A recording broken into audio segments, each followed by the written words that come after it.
Good evening. So today topic is long-term memory. As we know, short-term explicit memory involves hippocampus, while the long-term memories are stored in various parts of neocortex. Apparently, the various parts of memories like visual, olfactory, auditory are localized to the cortical region and concerned with these functions. These pieces are tied together by long-term changes in the strength of transmission at relevant synaptic junction so that all the components are brought to consciousness where the memories is recalled.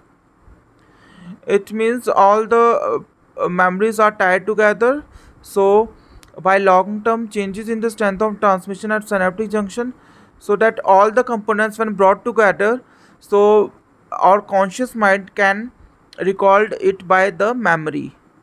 Like if there is a visual, olfaction and auditory component is there, by the long term changes in the strength of transmission at synaptic junction, we can recall the memory by our conscious mind. So, long term memories have been established, so they can be recalled and assessed by many different association. Okay, for example अगर कोई memory है vivid scene का, so हम उसको evoke not only by remembering the similar scene, we can evoke it by like if there is any auditory memory, or if we recall it by smell, or we can put it in words like seen, vivid or view.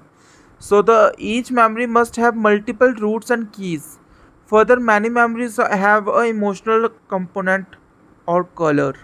That is simplest term, and memory can be pleasant and unpleasant too.